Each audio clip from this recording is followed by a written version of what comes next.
As a government lab insider, I'm blowing the whistle on the craziest rules that will leave you speechless. From bizarre protocols to outrageous regulations, I'm spilling the tea on what really goes on behind closed doors. Get ready to be shocked, amazed, and maybe even a little disturbed by the secrets I'm about to reveal. If you think you know what's going on in the government labs, think again. The screams from the corridor were a symphony of agony, echoing and twisting as fresh voices joined the chorus. Sometimes the subjects shrieked with such raw intensity for so long that their vocal cords would shred, or they'd start coughing up blood from burst vessels in their throats. A grim smile tugged at my lips. Personally, I held no animosity towards these men and women, even if some were card-carrying members of Al-Qaeda, ISIS, or the Mexican cartels. We had a veritable buffet of murderers, torturers, rapists, terrorists, and gangbangers to experiment on. But who was I to cast judgment? I wasn't exactly winning any humanitarian awards myself. I just happened to be on a different side, inflicting torture for the CIA, all in the name of protecting the good old USA. Ninity, 5% errors.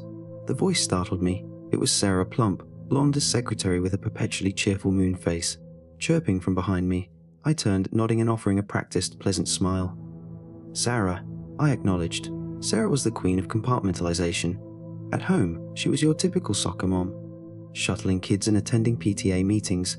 Here, within these sterile walls, she was an efficient cog in the machine of a clandestine Black Ops project, one that routinely subjected people to torture, sometimes to death. She effortlessly flipped between these worlds, seemingly untroubled by the stark contrast. Her meticulous help had likely averted countless terrorist attacks and kidnappings across the globe. The screaming was reaching a near, deafening pitch now, a raw, visceral wave of sound. I took Sarah's arm, guiding her towards the sanctuary of the nearby break room. Inside, I poured myself a strong coffee, lit a cigarette, the nicotine a familiar comfort in this unsettling place. So, Sarah began her sweet, almost saccharine smile, feeling jarringly out of place. I have good news. I raised an eyebrow, taking a long drag. Your new enhanced interrogation method, Ninity 5% success rate. Ninity 5%? I exclaimed, genuinely elated. That's incredible. Higher than waterboarding, sensory deprivation, everything. Exponentially higher, actually, Sarah confirmed, her smile widening. The new method of enhanced interrogation, a clinical euphemism for outright torture, revolved around Salvia divinorum. We extracted its primary psychoactive compound, salvinorin A, and administered it via IV drip. Smoked salvia-induced intense, dysphoric hallucinations that thankfully faded within minutes. But through continuous IV infusion, we could trap subjects in a living nightmare for days, even weeks. Their minds, predictably, would begin to fracture after prolonged exposure. For the truly hardened cases, we'd sometimes amplify the drug's effects with sensory deprivation or waterboarding, a brutal cocktail designed to break even the most resilient psyche. Being a scientist, a man of empirical inquiry, I'd subjected myself to a single IV syringe of salvinorin A. I needed to understand, visually, what these subjects were enduring. That single dose was indescribably horrific. I watched myself shatter into fragments, the room dissolving around me. The cheap plastic plants in my office started to writhe and mock me with sardonic, silent movements. It was a profoundly disturbing and disorienting experience, even for the brief 3 or 4 minutes it lasted. I could see why even the most psychopathic killer would crack after days immersed in that perpetual nightmare. Sarah held out a Mala folder, a stark, Terpi CCRT label and the CIA insignia emblazoned on the front. I frowned, taking it. "What's this?" I asked, flipping it open. "You're being re-signed," she stated, holding up her hands as if to preempt my protest. Look, I argued against it. I told them your research here wasn't finished, but they insisted. They have something far more important for you stateside. They want you to leave Site Blackwood within 15 minutes. Helicopters waiting outside already. This is ridiculous. Sarah, I said, my pulse quickening, a flush of anger rising in my chest. I'm nowhere near finalizing my research here. I need at least another week to collate the results. She just shook her head, a hint of sympathy in her eyes. Orders from the top brass, Aris. Sorry. Sarah turned and left, leaving me fuming in the break room. Back in my cramped office, I hastily packed the most crucial files into a briefcase. 15 minutes. It was absurd. I stormed out to the helipad. The chopper was already idling, the rotors churning the salty Caribbean air into a deafening frenzy. As soon as I was strapped in, the pilot lifted off. Looking back, I saw Sarah standing there, a knowing, almost sly smile playing on her lips as she glanced down at her phone. I leaned back against the vibrating seat, the rhythmic thrum of the craft resonating through my bones as we banked towards Florida. What could possibly be so urgent, so critical, that it required me to abandon my current assignment with such abruptness? I'd witnessed truly horrific things in my time at Site Blackwood. Men breaking bones against the restraints as they fought the suffocating dread of waterboarding. Prisoners gouging out their own eyes, driven mad by sensory deprivation. Inmates tearing each other apart with their bare hands, feral and desperate. I hoped, with a sliver of dread, that whatever awaited me stateside wouldn't leave me with even deeper psychological scars than I already carried. The nightmares were already relentless, a nightly descent into a personal hell. For the past week, I'd been waking up screaming, the images seared onto the back of my eyelids. Sometimes I was genuinely afraid to sleep, terrified of what the dream world held in store. Soon, the white sands of the Florida coastline materialized below. The Black Ops site, known only as the Citadel, was an island of stark white against the lush green landscape. It was ringed by a triple layer of razor wire, topped with electric fences. Guard towers and sniper nests formed an unyielding outer perimeter every few hundred feet. No one, as far as I knew, had ever escaped from this place. Inside the razor wire, a monolithic structure dominated the landscape. Pure white, windowless, devoid of any insignia, it was a brutalist behemoth. It rose in perfect circular tiers, each floor slightly narrower than the one below, culminating in a helipad at the very top, where the pilot was now expertly maneuvering the chopper. It did, in a way, resemble a lighthouse, hence the nickname. But that wasn't the only reason. The Citadel was the central hub for psychic research for the entire eastern seaboard. The inmates here weren't just criminals, they were chosen for their supposed paranormal or mystical abilities. Psychics, mediums, faith healers, all meticulously studied at the leisure of CIA scientists and agents. As I stepped out of the helicopter, an agent in black sunglasses and a black suit was waiting. "Dr. Thorne," he asked, extending a hand. "You can call me Aris," I replied, returning his firm handshake, passing on my practiced, fake smile. With a gentle, guiding hand on my shoulder, he steered me towards the building's entrance. "We've been following your research with the Salvinoran agent, codenamed Rapture," he said, his expression utterly deadpan as we entered the sterile stairwell. The fluorescent lights above flickered erratically. "We've actually modified the agent somewhat, synthetically strengthened it, added certain chemical functional groups to enhance its blood-brain barrier penetration. We're about to test it on our first subject here, a shaman. We acquired him from the Amazon. After witnessing his documented abilities to levitate objects and conjure light from his hands in complete darkness, among other psychic phenomena. I followed him down a sterile, grey corridor to a grey metal door marked 30 He swiped a card, the door hissed open, and I stepped inside. A naked bronze-skinned man was strapped to a metal gurney. An ivy line snaked from his arm to a machine on a nearby stand. A bag hung from the top of the ivy pole, labelled Salvinoran Ethoxy Alpha C. A doctor in a pristine lab coat stood beside the gurney, smiling thinly as we entered. The CI agent nodded to him, and the doctor flicked a switch.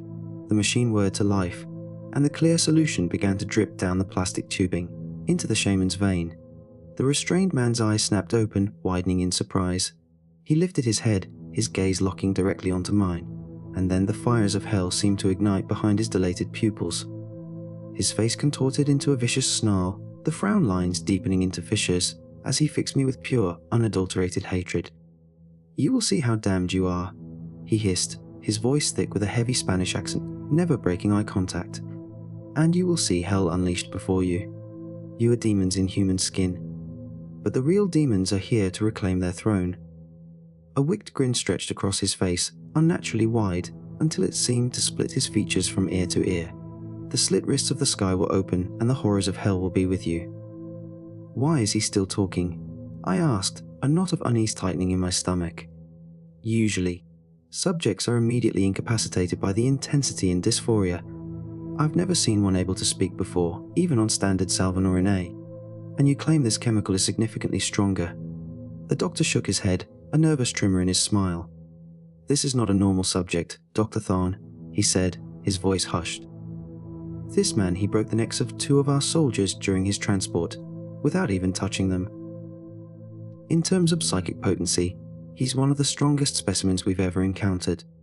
We've administered massive doses of other psychotropics, LSD, barbiturates, and he seems to metabolize them at an accelerated rate, remaining largely unaffected, even with what should be lethal dosages. I turned back to the shaman, and a cold dread washed over me. Something was profoundly, terrifyingly wrong. Where moments before there had been a blank white wall behind him, now stood a fiery red hallway. It stretched into impossible distance, seemingly for miles. His hateful gaze had shifted. No longer fixed on me, now staring intently into the back of the room. A colossal metal door, hundreds of feet tall, loomed at the end of the infernal corridor. With a gut-wrenching shriek of tortured metal, it began to slide open, agonizingly slowly. That door hasn't opened for 100,000 years. The shaman rasped, his voice rising, laced with a disturbing mix of euphoria and rage. But I have opened it for you now. Smoke and fire billowed outwards from the widening aperture. Dozens of blackened, grasping hands clawed at the edges of the door, straining to force it open further. The sheer, monstrous weight of the portal held them back for a few agonizing seconds. But as more and more hands joined the grotesque effort, the door shuddered, then began to fly open, smashing into the wall with a deafening roar, like a cannon blast echoing in the confined space. Instinct screamed at me to run. I spun, scrambling for the door behind us, but found it locked, unyielding. Panic clawed at my throat. I wrestled with the knob, frantically trying to throw the deadbolt. But it was like grappling with solid steel. Looking back, I saw the first of the beings emerge from the hellish gateway. They reached the end of the fiery corridor, their blackened, sizzling skin smoking in the sterile air. They were naked, their flesh charred and raw, eyes glowing with malevolent red light. Hairless, burned clean by the infernal fires they inhabited, they descended upon the CIA agent and the doctor, tearing into them with savage, animalistic fury. They ripped skin from bone, leaving trails of blackened char where they flayed their victims with inhuman strength. Licking the blood from their hands, they emitted guttural sounds of grotesque pleasure. Just then, the room door exploded inwards, splintering off its hinges. A team of CIA agents in full SWAT gear stormed in, assault rifles raised. I didn't hesitate. I let them surge past me, then bolted down the hallway in their wake, the screams of the dying echoing behind me. I ran back to the helipad, breath ragged, heart hammering against my ribs. I frantically explained the unfolding horror to the pilot. Without a word, he scrambled into the cockpit. We were airborne within seconds, leaving that den of unimaginable terror behind. I don't know what became of the Citadel, but I escaped. The pilot and I, as far as I know, were the only ones who did. Hopefully the evil was contained within its walls, but if it ever breaks free it could spell the end of everything. I could still see the shaman's eyes, alight with infernal fire, blazing and flickering behind his dilated pupils. His grin, stretched impossibly wide, splitting the skin of his cheeks, rivulets of blood tracing past down his face, as if someone had carved him from ear to ear. And behind the torn flesh, I saw them. Countless blood-soaked teeth, rows upon rows of triangular, serrated teeth, like a shark's. He began to yell, the blood gurgling in his throat, choking his words. "They're coming for you, you cannot hide from the eyes of hell." He shrieked, the sound tearing through me. And then, I woke up screaming. I was in the helicopter, soaring away from the Citadel, where a scientific experiment had ripped a hole in reality, unleashing creatures from another dimension. Every time I closed my eyes, I saw them, their black, smoking skin, their burning red eyes, the way they tore apart my colleagues, drinking their blood like ravenous vampires. Looking out the window, I saw the pilot was banking the chopper towards the nearest Air Force base, barely a 30-minute flight. He set us down gently on a helipad, surrounded by fighter jets and air traffic control towers. As the rotors wound down, my phone buzzed with an incoming emergency call. The number was blocked, marked PR Avatar. I knew instantly what that meant, CI, or something related. Something that preferred to operate in the shadows. I answered immediately. "Hello." A gruff voice barked in my ear. "Where the hell are you, Thorn?" A man yelled. "You weren't cleared to leave the site." I had to get out. I yelled back, adrenaline still coursing through my veins. I would have died otherwise. The man sighed, a loud, exasperated sound. "You could have had him fly the chopper past the outer perimeter of the Citadel and land it there. You certainly don't have clearance to land at Edwards Air Force Base. An air traffic control flagged your unauthorized landing the moment you appeared on their radar. Now, get your ass back to the entrance of the Citadel ASAP." The agent on the line continued, his voice hardening. We have a strike force assembled, and we need someone with inside knowledge of what's going on inside the Citadel to assist us. Sadly for all of us, you're the only one we can still contact. All other personnel within the perimeter have fallen out of comms. We expect you back here by 0833. He paused, the unspoken threat hanging heavy in the air. That's an order, Doctor. I checked my watch. 7:45 AM. Barely any time to spare. I grunted in response, cutting the call. Turning to the pilot, I said, "They need us back there, immediately." He looked at me, disbelief warring with terror in his eyes. Why? Why do they need us back there? He stammered, his voice barely a whisper. I'm just the pilot. I shrugged, the lie slipping easily from my lips. They specifically requested you. I didn't want to go back alone. Not to that hell. He shook his head, but started the chopper. The rotors whining back to life. We were airborne again within minutes, heading back into the teeth of the storm. We landed the helicopter in a field a few hundred feet from the outer perimeter of the Citadel. I jumped out, and the pilot, Officer Miller, grungingly followed. He patted the pistol holstered at his waist, snapping a few spare magazines into the Velcro pouches on his belt. A team of agents and soldiers was assembled on the front lawn of the Citadel, staring up at the monolithic white building with a palpable mix of trepidation and fear. I walked towards the group, and a man in an expensive black suit, with a shock of pure white hair, came striding out to meet me. "Dr. Thorne," he said, extending his hand. "Agent Davies. I spoke to you on the phone a few minutes ago." His grip was like a vise, crushing my fingers. I tried not to wince. "I think you need to hear this," he continued, releasing my hand and turning back towards the Humvee. Officer Miller and I followed. A slender woman sat in the open trunk of the Humvee, surrounded by radio equipment. She was fiddling with the dials, then turned to Agent Davies. "Okay, I've got it," she confirmed. He nodded, then turned to me. "This has been broadcasting on repeat to the surrounding towns, Dr. Thorne." He gestured towards the radio. I leaned closer and listened. As the distorted voice filled the air, a cold dread began to seep into my bones. "We have opened the gate," a hissing, demonic voice rasped. "The final battle has begun. We will be victorious. The forces of hell are unleashed. To those listening, all is not lost for you. But you must prove yourself worthy. To do this, we require a sacrifice. You must choose a family member. Son or daughter, mother or father, brother or sister, wife or husband. It matters not to us. Drag the one you have chosen outside the front of your house. Slit their throats. Dip your hand in their blood. And leave a handprint on your front door, using their life essence. If you do this, we will pass over you, as the angels passed over the homes of those in ancient Egypt who marked their doors with blood. If you refuse, you will die horribly, burnt alive. Chalkin, choose Whitechard wisely. The end is near. You will not receive another chance." Then a hiss of static, a series of clicks, and the message began to loop, repeating the same horrifying directive in the same chilling voice. "This is currently broadcasting to every AM/FM radio station in a 30-mile radius," Agent Davies explained grimly. "We've tried signal jamming, but nothing stops the message from getting through." "So," he asked, turning to me, his dark eyes intense, "what do you make of this, Doctor?" Behind me, I heard Officer Miller shift nervously. "Oh, sir," he stammered. Agent Davies snapped his head towards the pilot, his gaze sharp and impatient. "And just who the hell are you?" he demanded. "My name is Officer Miller, sir. Alastair Miller, United States Air Force." My presence was requested. I interjected quickly, cutting him off. I didn't want them to know I'd lied. For some reason, instinct, pure gut feeling, told me I needed this man, Alastair Miller, with me. I didn't know why yet, but something deep inside screamed at me to keep him close. "Look," I said, forcing my voice to remain steady. "Whatever was unleashed on the 13th floor of the Citadel, it's not human. I saw those things with my own eyes. They took down an entire armed team of CIA agents without even breaking a sweat. As for this messagey, maybe they're trying to brainwash people, for some reason. Perhaps to use the local population as slaves or sacrifices. I don't know. I don't think anyone does. Not for sure." "Okay, but sir," Alastair pointed towards the front gate of the Citadel, his voice tight with fear. "Something's breaking out.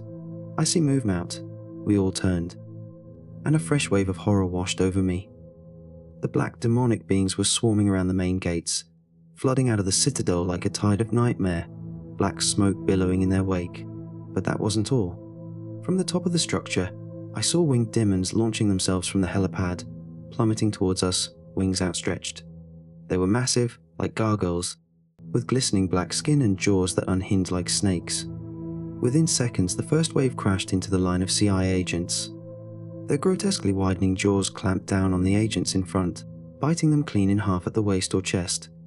The legs of the dying agents spasmed and twitched, nerves firing erratically, severed from the brain. Within seconds, their mutilated bodies crumpled to the ground. The shrieking of the gargoyles echoed across the compound. Most of the agents in the front lines began to raise their rifles, returning fire.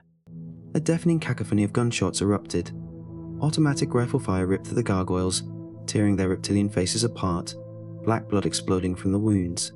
The assembled agents and soldiers began a tactical retreat, stepping back in an orderly fashion, laying down concentrated fire on the monstrous entities closest to our group. But glancing behind them, I saw the black, humanoid demons were rapidly overwhelming the outer perimeter fence. Soldiers in the guard towers rained down rifle fire on the burnt demons, and a few CIA agents even hurled grenades. "Jet down," they screamed. "Take cover." I scrambled behind a Humvee, clamping my hands over my ears. A series of earth-shattering booms ripped through the air as multiple grenades detonated. Peeking around the Humvee, I saw the immediate aftermath. Dozens of demons lay scattered across the grass, limbs and body parts strewn everywhere. A decapitated head twitched, fiery red eyes dimming, as if extinguished by water. But the grenades had also blasted gaping holes in the outer perimeter fence, and the surviving hoarders were now funneling through the new breaches. I grabbed Agent Davies' arm, urgency clawing at me. "We need to get to the shaman," I shouted over the din of gunfire. 13th floor. Can you get us inside? Is there another entrance? An underground tunnel? Officer Miller stood beside me, pale and shaken, as gunfire roared all around us. The first wave of demons hadn't reached our position yet, but they were closing fast.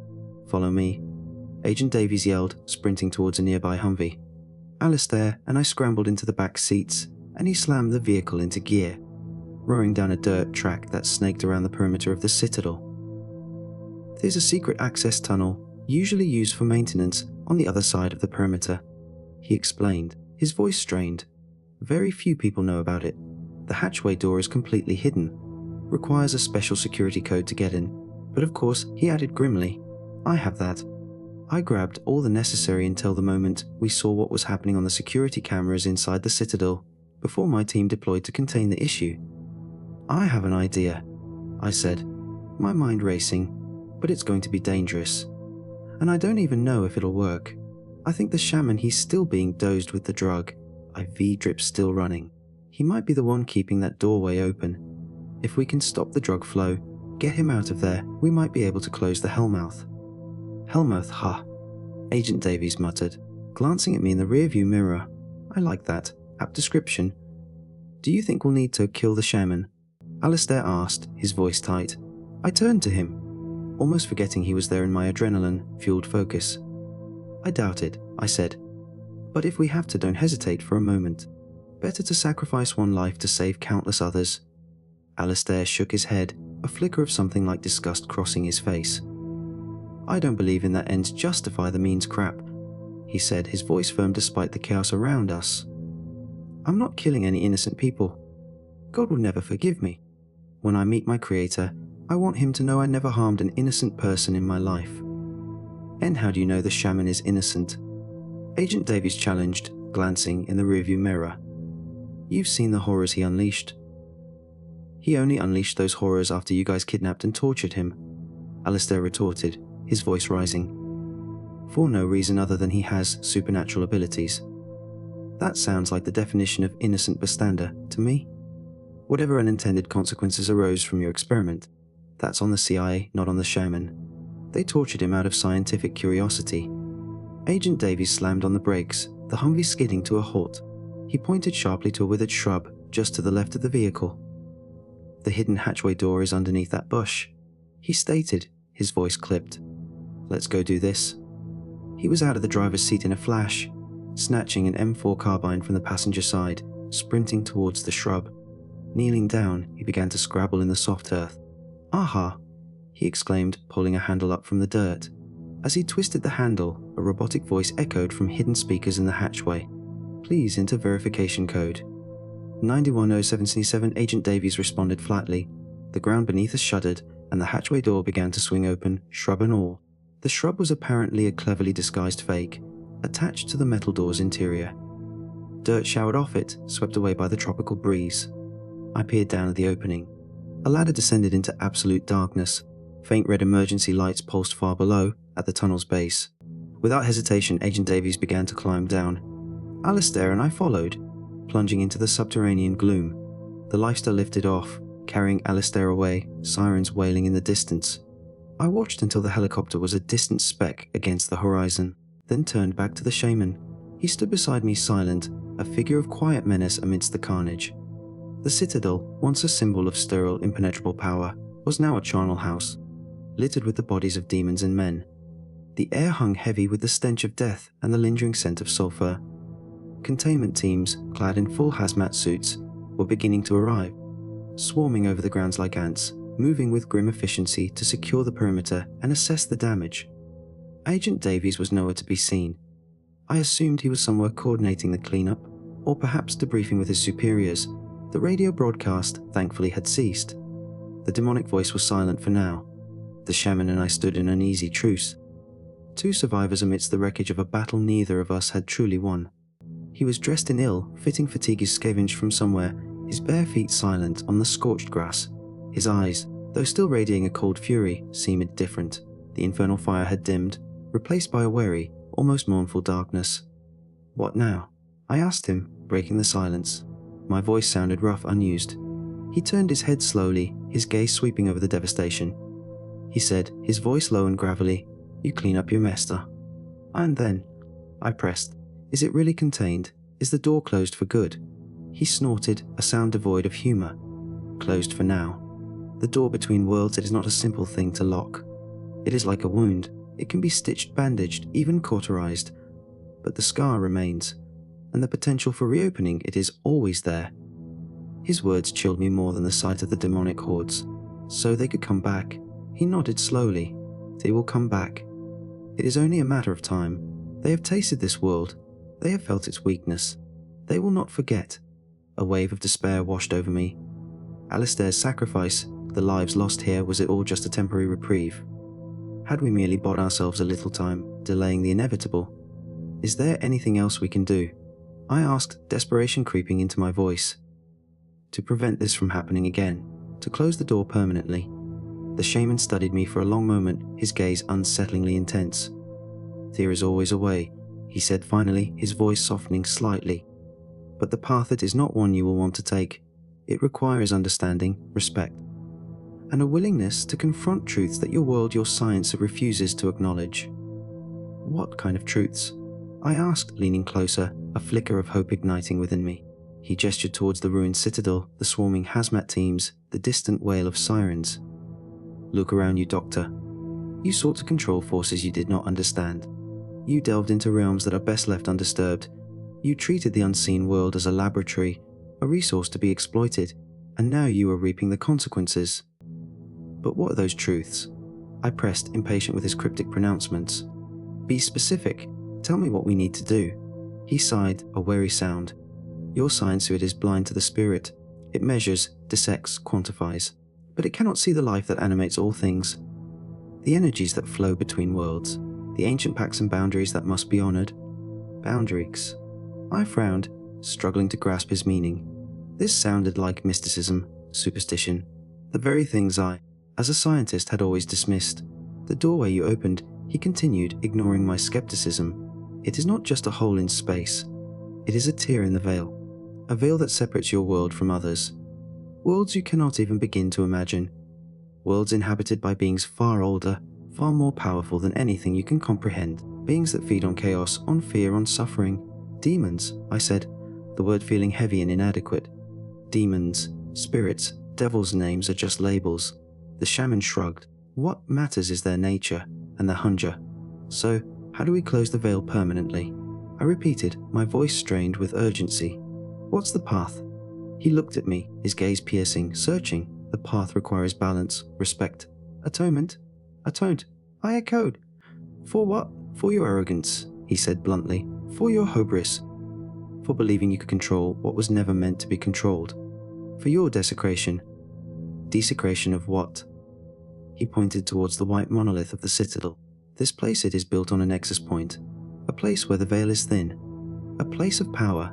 You have defiled it, you have twisted its purpose, you have drawn darkness to it like a lightning rod. So, what do we do?" I pleaded. "Tell me, what is the atonement?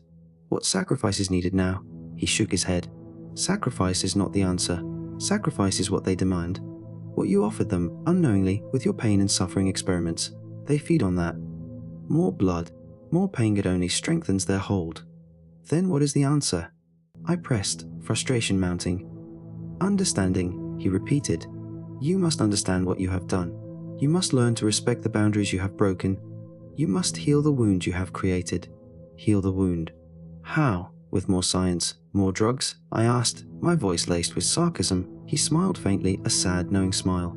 "No, doctor, not with your science. Your science is the disease. You must seek another kind of knowledge. A knowledge that your ancestors before your world became so blinded, once possessed." "And what kind of knowledge is that?"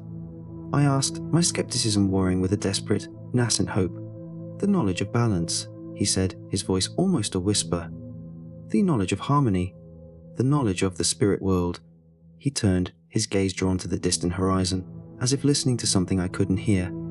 "They are watching," he murmured. "They are waiting. The next wave it will be stronger. You do not have much time." He began to walk away, towards the perimeter fence, leaving me standing alone amidst the ruins of the citadel, his cryptic words echoing in my mind. Bamanites. The spirit world. It sounded like madness. And yet hadn't our own rational science led us to this precipice? To the brink of hell itself. Agent Davies reappeared, striding towards me, his face grim. "Thorn," he said, his voice clipped. "We need to move. Command wants a full debriefing. And there's something else. The radio broadcasts they've intensified. They're not just on AM and FM anymore. They're everywhere. Cell phones, internet streams, even television static. It's like they're inside the technology now." A cold dread gripped me. Inside the technology, it was spreading. The infection was no longer contained within the walls of the citadel. It was leaking out, seeping into the very fabric of our world. "Did you hear what they're saying?" Davies asked, his voice tight with suppressed fear. I shook my head. "I heard the first broadcast. The sacrifice thing. Family members' blood on the door." Davies nodded grimly. "It's evolving. The message, it's becoming more persuasive, more seductive. It's promising power, salvation, a new world order. If people just cooperate." "Cooperate how?" I asked, a knot of ice forming in my stomach. He hesitated, his gaze flicking away towards the distant, innocent-looking suburbs beyond the citadel's perimeter. They're not just asking for blood sacrifices anymore. Thorn," he said, his voice barely above a whisper. They're offering a choice. Join them or be consumed." The shaman's words echoed in my mind. "The next wave it will be stronger. You do not have much time." And suddenly, with chilling clarity, I understood. The demons weren't just attacking the citadel. They weren't just trying to break through the veil. They were recruiting. They were offering humanity a fortune bargain, a choice between annihilation and something far, far worse. And the broadcast, it wasn't just a threat. It was an invitation. The ride back to Langley was a blur of anxious thoughts and knowing dread. Agent Davies and I sat in silence in the back of the black SUV, the city lights of Washington, D.C., flashing past the tinted windows like distant, dying stars. The shaman was gone. He'd simply vanished into the morning mist after his cryptic pronouncements, leaving me with nothing but a chilling sense of foreboding and a handful of unsettlingly vague instructions. Balance, harmony. The spirit world. What did it all mean? And how in God's name were we supposed to achieve any of that when hell itself was breaking loose? Davies, ever the stoic professional, remained outwardly composed, but I could sense the tension radiating off him in waves. He was on the phone constantly, barking orders and receiving grim updates, his face growing progressively darker with each call. The situation was escalating rapidly. The radio broadcasts were indeed spreading, becoming more insidious, more tempting. Reports were flooding in of strange occurrences across the eastern seaboard, mass hysteria, inexplicable acts of violence, and whispers of cooperation. We arrived at Langley, the CIA headquarters looming like a concrete fortress against the twilight sky. Inside, the atmosphere was thick with controlled panic. Agents rushed through the corridors, their faces etched with exhaustion and fear. The air crackled with nervous energy, It was clear this was no longer just a containment operation. It was a full-blown crisis. I was ushered into a sterile, windowless conference room where a group of high-ranking officials, their faces grim and wary, were already assembled. Agent Davies took a seat beside me, and a hush fell over the room as General Harkness, a man whose face seemed permanently molded into a mask of granite severity, stepped forward. "Dapper Thorn," he began, his voice gravelly, devoid of any pretense of politeness. "We need answers. And we need them now. What the hell happened at the Citadel?" I recounted the events of the past 12 hours, from the shaman's unsettling pronouncements to the demonic invasion, Alistair's sacrifice, and the chilling radio broadcasts. I detailed the modified Salvanarian agent, the dimensional breach, the nature of the entities we'd encountered, everything I'd witnessed, everything the shaman had told me. The room remained silent as I spoke, the only sound the hum of the fluorescent lights overhead. When I finished, a heavy silence descended, broken only by the General's deep sigh. "Demons," he said finally, the word hanging in the air like a curse. "Interdimensional entities, hellmouths, blood sacrifices, spirit worlds." He ran a hand over his clothes, cropped grey hair, his expression a mixture of disbelief and grim acceptance. "This is beyond anything we've ever encountered." "General," Agent Davies interjected, his voice urgent, "the broadcasts, they're getting worse.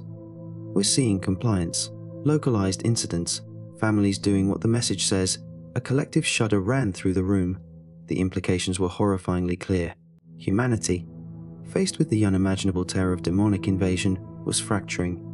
Some were fighting back as we were, but others were succumbing to the insidious promises, choosing to appease the darkness rather than confront it. "We need to shut down the broadcasts," one of the officials, a sharp-faced woman in a tailored suit, said, her voice tight with desperation. "Jam them, do something to them." "We've tried everything," Davies said, shaking his head. "Signal jamming, EMP bursts, even targeted cyber attacks. Nothing works. It's like the signal isn't just radio waves anymore. It's woven into the infrastructure, into the network itself." "Then we need to find the source." Another official, a nervous-looking man with sweat beading on his brow, chimed in. "Trace the signal. Find where it's originating from. Destroy." I shook my head slowly. "I don't think it works that way," I said, my voice quiet but firm. "The shaman, he said the door is like a wound. And the broadcast, it's not just a signal. It's a symptom, a manifestation of the breach itself. Destroying the radio towers won't stop it. Tracing the signal, it's pointless. The source, it's not here. It's there." I gestured vaguely towards some unseen, unimaginable dimension. General Harkness fixed me with a steely gaze. "So, what are you saying, Doctor? We're helpless. We just wait for the demons to overrun us." "No," I said, my mind racing, grasping at the shaman's cryptic words, trying to piece together a coherent plan. "Not helpless, but we need to change our approach. We can't fight them with guns and bombs. Not just that anyway. We need to heal the wound, close the veil. Like the shaman said, balance, harmony, the spirit world." A wave of skeptical murmurs rippled through the room. I could see the disbelief in their eyes. Spirit world, balance, it sounded like utter nonsense to them. And honestly, a part of me still felt the same way. But what else did we have? Our science, our weapons, our hands to interrogation. Techniques they had all failed us spectacularly. Maybe, just maybe, the answer lay in the very things we had so readily dismissed. "And how do you propose we do that, Doctor?" the sharp-faced woman asked, her voice laced with thinly veiled sarcasm. "Start holding hands and singing Kumbaya with the demons?" "No," I said, forcing myself to sound more confident than I felt. "But we need to understand them. Understand what they want. Understand what the shaman meant by atonement." "Atonement for what?" General Harkness demanded, his patience clearly wearing thin. "For our arrogance," I said, echoing the shaman's words. "For our hubris. For trying to control forces we didn't understand. For desecrating that nexus point at the Citadel. So, what's the plan?" "Thorn," Harkness pressed, his voice losing its edge of skepticism, replaced by a raw, desperate urgency. "Lay it out for us. How do we attune?" I hesitated, my mind still grappling with the shaman's enigmatic pronouncements. I don't know yet," I admitted, my voice barely a whisper. "But I think we need to go back. To the Citadel, to that room, to the place where it all started. Are you crazy, Thorn?" the nervous official exclaimed, his eyes widening in alarm. "Go back there. It's a slaughterhouse. crawling with. He trailed off, unable to even voice the word demons. It's the only way, I insisted, my voice gaining strength, conviction solidifying within me. We need to understand what happened there. We need to find balance. And maybe, just maybe, we can find a way to close the door. Permanently this time. General Harkness studied me for a long, silent moment, his dark eye searching mine, weighing my words, assessing my sanity. Finally, he nodded slowly, a grim resolve hardening his features. "All right, Thorn," he said, his voice low and steady. "We'll do it your way. But you're leading this. And if this is some kind of wild goose chase, if you get my people killed," he let the threat hang unfinished in the air. "I understand, General," I said, meeting his gaze unflinchingly. "I understand completely." Within hours, a heavily armed task force was assembled. Not a strike team this time, but something different. A mix of soldiers, scientists, linguists, even theologians. A bizarre, desperate, last-ditch effort to understand the incomprehensible. And I, Dr. Iris Thorne, the architect of our own near-apocalypse, was leading the charge back into hell. As we boarded the transport helicopter, the sky above Washington, D.C. was a bruised, pre-dawn grey. The radio crackled with static, then the distorted, demonic voice cut through the airwaves, chillingly clear, impossibly close. "You return to the gate, little humans," it hissed, the voice seeming to resonate from the very metal of the helicopter itself. "Foolish. Brave, but you are too worthy. The door is open, and we are already here." I looked out the window, at the city sprawling beneath us, at the innocent, unsuspecting world we were desperately trying to save. And for the first time a cold, paralyzing certainty settled over me. We were not going back to the Citadel to close the door. We were going back to witness the end.